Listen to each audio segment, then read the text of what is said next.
Mi papá trabaja en casa. Mi mamá también. Y yo estudio en casa. La escuela llega a tu casa, de lunes a viernes desde las 10 de la mañana. Entonces, jóvenes, continuando con nuestros aprendizajes acerca de los 4 primeros concilios ecuménicos de la Iglesia, el día de hoy vamos a hablar acerca del concilio de Éfeso.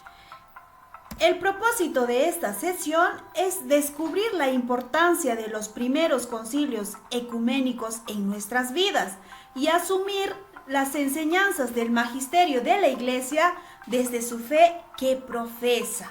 Entonces, recordando nuestras sesiones anteriores, jóvenes, hemos dicho que ningún concilio ha inventado doctrina, sino que la enseñanza que desde tiempos apostólicos se venía predicando y practicando fue aclarada y definida para protegerla de herejías que iban surgiendo en el tiempo.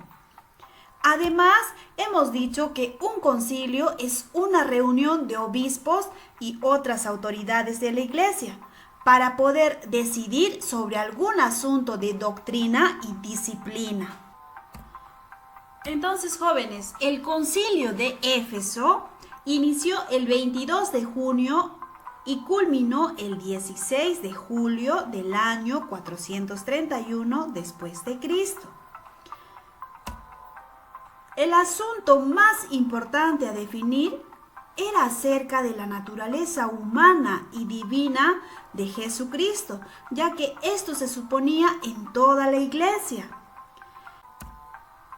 Hasta la aparición de un obispo llamado Nestorio, este obispo, jóvenes, desde el año 428 empezó a enseñar que en Jesucristo habían dos naturalezas separadas, una humana y otra divina, que estaban ligadas por una simple unión accidental o moral, que el hombre Cristo no es Dios, sino portador de Dios, y que el Verbo Dios no se hizo hombre, sino que vino a habitar en el hombre Jesucristo, así como Dios habita en los justos, e incluso llamó a la Virgen María Cristotocos, es decir, Madre de Cristo, en lugar de Theotokos, que quiere decir Madre de Dios, nombre con el que se le conocía popularmente ya desde el siglo III.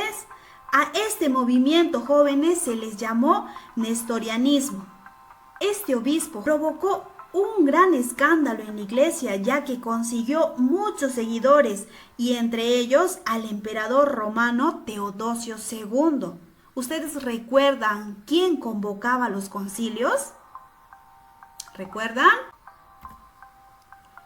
Entonces, el obispo San Cirilo de Alejandría reaccionó inmediatamente ante tan dañina predicación y le escribió al emperador romano Teodosio II, recalcando la unidad indisoluble de estas dos naturalezas en Cristo desde la encarnación, pero en vista de que eran inútiles sus esfuerzos, le escribió al Papa San Celestino I, relatando todo lo que estaba aconteciendo en Constantinopla, y el Papa apoyó su postura.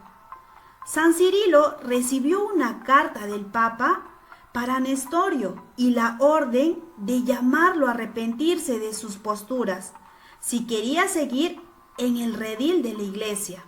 Pero este se negó a aceptarlo. Valiéndose de sus influencias, Nestorio acude al emperador romano Teodosio II y consigue su favor, por lo que, temiéndose un conflicto mayor, se decide convocar a un concilio, ya que era necesario aclarar qué es lo que la Santa Iglesia Universal debería aceptar y qué rechazar, para así enseñarle al pueblo. Y como según las leyes de la época el emperador era el único que podía hacer esta convocatoria y contaba con los recursos para albergar a un gran número de obispos, se realizó el concilio convocado por el emperador romano. Entonces el emperador romano Teodosio II convocó a este concilio en el año 431 y asistieron aproximadamente 200 obispos, y el Papa San Celestino I designó a San Cirilo de Alejandría para presidir el concilio. Por su avanzada edad, el Papa no pudo asistir al concilio, por lo que envió a 3 representantes, los obispos Arcadio y Proyecto y al sacerdote Felipe. El obispo San Cirilo decide iniciar el concilio el 22 de junio del año 431. Bien, jóvenes, en este concilio se declaró que en Jesucristo hay 2 naturalezas unidas de forma especial y misteriosa, a la que llamaron unión hipostática. Y esto es importante ya que la verdadera divinidad y verdadera humanidad se unen en Jesucristo desde su encarnación en el vientre de la Virgen María. La segunda persona de la Santísima Trinidad, Jesucristo, que es Dios, junto con el Padre, y el Espíritu Santo se encarnó en María. Por lo tanto, ella en la tierra es Theotokos, es decir, Madre de Dios. Esta definición, dada en el concilio de Éfeso, no era para ensalzar a María o elevarla a la altura de Dios, como muchos creen, sino para ratificar la preexistencia del Verbo, es decir, la deidad de Jesucristo, desde el principio.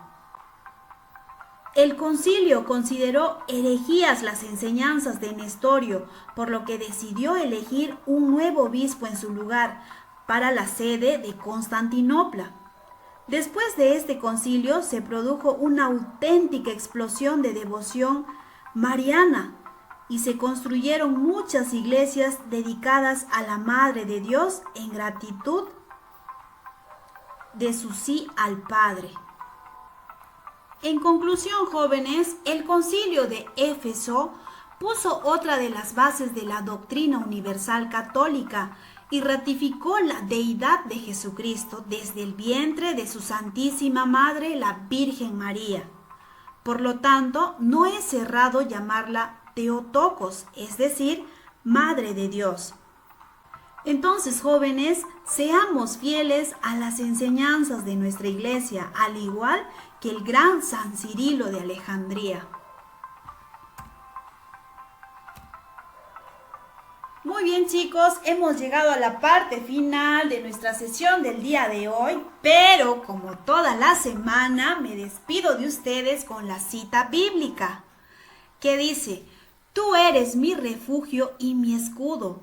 He puesto en tu palabra mi esperanza. Salmos capítulo 119, versículo 114. Muy bien, chicos, con esto me despido de ustedes hasta la siguiente semana y recuerden, estamos en contacto por el grupo de WhatsApp, por el aula virtual y también por llamadas telefónicas. Entonces, la actividad les haré llegar por estos distintos medios. Cuídense, por favor.